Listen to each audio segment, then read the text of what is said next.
Olá, querido aluno e aluna, professor Chicão, mais uma vez de volta, dando sequência ao nosso conteúdo de eletromagnetismo.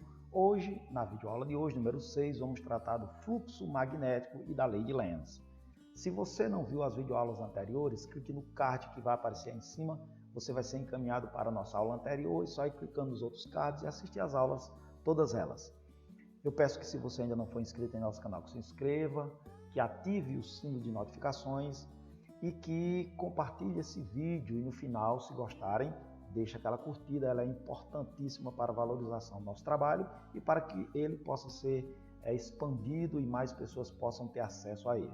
Então, desde já, eu agradeço a colaboração de vocês. Vem aí a vinheta da aula e em seguida eu retorno para continuar com vocês, ok?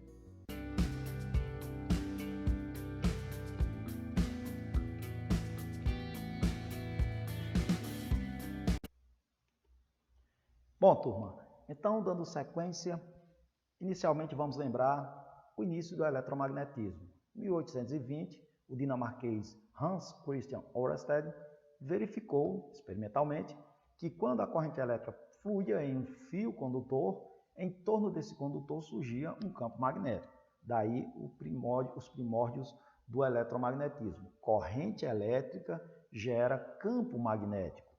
O que vamos estudar hoje é a pergunta que se fez a seguir, ou seja, será que campo magnético poderia produzir corrente elétrica?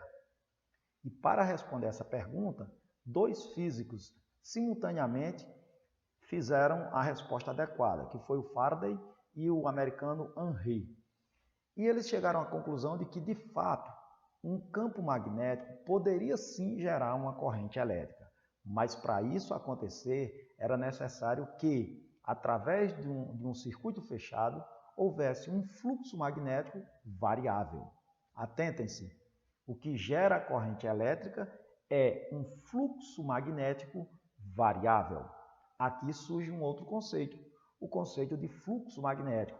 E é esse é o tema da nossa aula de hoje, fluxo magnético e lei de Lenz. Eu espero que você fique conosco até o final. Assista todo o vídeo. Se não for inscrito, se inscreve em nosso canal. No final, dá aquela curtida e compartilhe com os seus colegas. Não deixe também de ativar o sino de notificações para serem lembrados quando novos vídeos forem colocados aqui no nosso canal. Então, vamos lá. Primeiramente, vamos definir o que seja o fluxo magnético. Fluxo diz respeito à passagem, o fluxo de água num determinado canal, o fluxo de ar através de um tubo. Então, o fluxo magnético é a passagem do campo magnético por uma determinada área de seção reta. Então, imagine que você tem aqui uma espira como essa, eu estou supondo uma espira circular, ela tem uma certa área A e através dessa área vai passar um campo magnético. Nós chamamos de fluxo exatamente a quantidade de linhas que atravessa essa área da espira. Além disso, essa reta verde aqui é uma reta normal à superfície, um vetor normal à superfície. E ele forma um ângulo θ em relação às linhas do campo magnético B. A gente vai entender daqui a pouco que esse fluxo magnético sofre influência desse ângulo, desse campo e dessa área. Porque, de acordo com o Faraday e o Henry, para ver a corrente elétrica induzida, é necessário que haja um fluxo magnético variável. Mas como é que eu posso variar o fluxo magnético através dessa espira? Vamos lá. Primeiro, eu posso simplesmente girar a espira dentro do campo. Observe, eu coloquei aqui a espira de tal forma que o vetor normal está paralelo e no mesmo sentido das linhas do campo. Aqui o ângulo é zero. Cuidado, é muito comum nas questões ele dizer assim, ó, uma espira perpendicular às linhas do campo. O plano da espira perpendicular às linhas do campo. De fato, a espira forma um ângulo de 90 graus com as linhas do campo. Mas o ângulo que nós vamos precisar é o ângulo da normal com as linhas, que nesse caso é zero. Fiquem atentos a isso. Eu poderia girar então essa espira e observe que agora a normal formou um ângulo θ qualquer em relação às linhas do campo. Se eu continuar girando, eu vou ter então aqui, ó, que o ângulo agora vale 90 graus. Observe que aqui é a situação, quando o ângulo for zero, em que passa a maior quantidade de linhas dentro dessa espira. E aqui é a situação onde passa o número mínimo de linhas dentro do campo. Quando o ângulo for zero, nós temos a condição de máximo fluxo. Quando o ângulo for 90, nós temos a condição de fluxo mínimo através da superfície. Uma outra maneira que eu tenho para variar esse fluxo é alterando a área. Imagine que eu tenho uma espira de área A, por dentro dela está passando uma certa quantidade de linhas. Se eu diminuir a área, vocês concordam comigo, é que a quantidade de linhas também diminui. Então, eu alterando a área, eu altero também o fluxo e aqui também faz surgir uma corrente elétrica induzida. Uma outra maneira seria alterar a intensidade do campo. Alterar a intensidade do campo também altera o fluxo e faz surgir a corrente elétrica que chamamos de corrente induzida. Bom, então como é que eu calculo esse fluxo através dessa superfície? Como é que eu calculo a quantidade de linhas do campo que atravessam essa área? Aí nós vamos usar uma equação matemática, que é essa. Essa letra grega φ representa o fluxo, em que ela é igual ao produto do campo, da intensidade ou módulo do campo vezes a área, vezes o cosseno de θ, sendo θ o ângulo entre a normal e as linhas do campo magnético. É importante também as unidades de medida. Se vocês viram as minhas aulas, eu sempre enfatizo isso. No futuro vocês vão entender o porquê que eu faço tanto isso, que vai ser fundamental. O fluxo é dado em Weber, dado por WB, que é uma unidade em homenagem a um físico, chamado de Weber. O campo magnético é em Tesla, em homenagem ao Nikola Tesla, que é o T maiúsculo, e a área tem que estar em metros quadrados. Memorizem isso, importante, viu? Agora, dito isto, já que sabemos que o fluxo magnético variável em uma espira faz surgir nela uma corrente elétrica induzida, e o cálculo dessa corrente nós vamos ver depois, quando for estudar a indução eletromagnética, que vai ser a nossa próxima videoaula, a videoaula número 7, é necessário também que se saiba o sentido da corrente elétrica, a famosa lei de Lenz. Esse russo, Henrik Lenz, foi quem definiu uma maneira para se calcular o sentido da corrente elétrica induzida em um circuito em virtude da variação do fluxo magnético. E a lei de Lenz diz que o sentido da corrente elétrica é tal que se opõe à causa que lhe deu origem. O que quer dizer isso? Que se você estiver aproximando uma espira de um campo magnético, ela tende a afastar a espira, porque ela vai se opor ao que lhe deu origem. Se você estiver afastando a espira, ela tende a aproximá-la, porque vai se opor à causa que lhe deu origem. Então aqui eu fiz a seguinte ilustração. Eu tenho um ímã em forma de barra, eu peguei uma espira condutora e aproximei ela do ímã. Quando eu estou aproximando, vocês concordam que o número de linhas aqui vai aumentar. Então, pela lei de Lenz, ela tende a repelir, para diminuir as linhas, porque se opõe à causa que lhe deu origem. Se aqui é norte, então aqui para ser repelido tem que surgir um norte. Aí o macete é, você coloca aqui a letra norte e na pontinha você põe as setas para indicar o sentido da corrente. Se aqui fosse um sul, para repelir, você estivesse aproximando. Você iria colocar um S de sul, porque sul com sul se repelem. Agora vamos fazer o contrário, vamos afastar a espira. Ora, se eu vou afastar, o oposto de afastar é aproximar. Então esse polo teria que puxar a espira de volta. Se aqui é norte, o norte atrai o sul. Você bota o S e uma setinha na ponta, nos extremos, para indicar o sentido da corrente elétrica.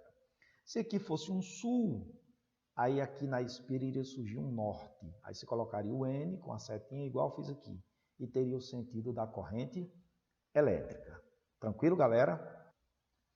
Para ilustrar isso, vamos fazer aqui uma questãozinha de aplicação. E ela diz o seguinte, ó. Um ímã preso a um carrinho desloca-se com velocidade constante ao longo de um trilho horizontal. Envolvendo o trilho há uma espira metálica, como mostra a figura.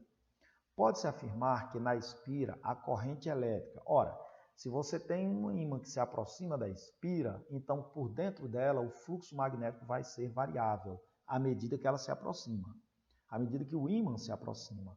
Se tem um fluxo variável, surge a corrente elétrica induzida. Quando o ímã estiver dentro dessa espira, não há variação do fluxo.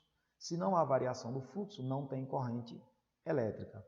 E quando o ímã se afasta, as linhas do campo vão diminuir aqui dentro. Então vai haver uma variação do fluxo, portanto surge uma corrente induzida. Ou seja, haverá corrente induzida enquanto o ímã se aproxima e enquanto o ímã se afasta. Via de regra, lembrem-se, guardem isso na cabeça de vocês. Haverá uma corrente induzida quando o fluxo for variável. E o fluxo será variável quando houver um movimento relativo aí entre o ímã e a espira, ou quando a espira girar dentro de um ímã, dentro de um campo magnético, ou quando a intensidade do campo for variável. Então vamos às nossas opções. Letra A de Aurora. É sempre nulo? Não. Ele vai ser nulo quando o ímã estiver passando dentro da espira. Existe somente quando o ímã se aproxima? Opa, somente quando se aproxima é falsa.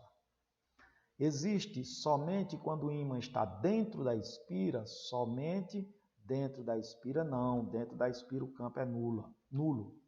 Existe somente quando o ímã se afasta? Somente quando se afasta? Também não. E por último, existe quando o ímã se aproxima ou se afasta da espira? Essa é a opção correta, é de escola. Lei de Lenz, não esqueça, lei de Lenz. Vamos a mais uma. Uma espira circular de área igual a 8 cm² está imersa em um campo magnético uniforme, cuja intensidade é 5 militesla. Então aqui eu já tenho um dado, que é a área, né? Eu tenho esse outro dado, que é em campo magnético, só que está em mili. Determine, é o comando, é o que ele quer, o fluxo magnético da espira. Sabendo que o ângulo formado entre o campo magnético e a normal vale 60 graus, outro dado. Eu vou, como de praxe, retirar aqui os dados. Acompanhem comigo.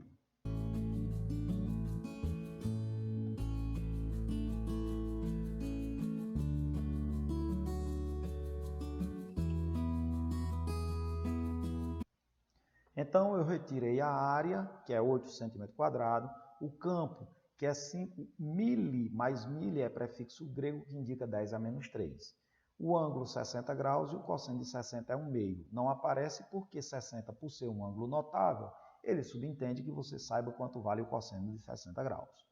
Aqui um detalhe, a área está em centímetro quadrado, você tem que transformá-la em metros quadrados.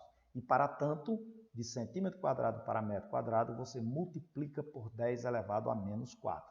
Fica então 8 vezes 10 a menos 4 metros quadrados. Agora vamos para a nossa equação de fluxo magnético, que é o que ele quer. O fluxo magnético é representado pela letra φ, e a equação é escrita assim.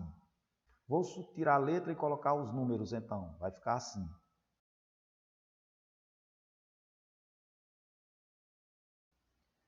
Agora eu vou fazer esse produto. Como é que fica? Eu vou pegar 5 vezes 8, que dá 40. 5 vezes 8 dá 40. E 40 eu vou dividir por 2. 40 dividido por 2, que dá 20.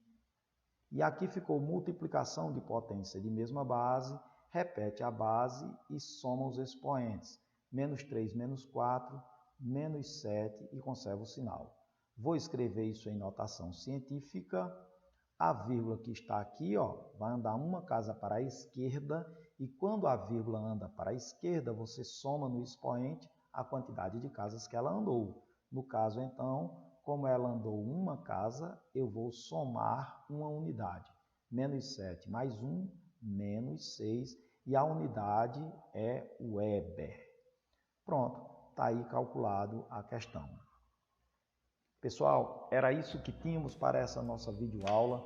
Espero que vocês tenham gostado desse conteúdo e dessa apresentação. E se gostaram, eu peço que deixem aquela curtida. Se não for inscrito em nosso canal, por favor, se inscreva, compartilhe com seus amigos e nos comentários deixe suas dúvidas. Muitíssimo obrigado por colaborar com o nosso trabalho. Um forte abraço e até a nossa próxima aula. Professor Chicão.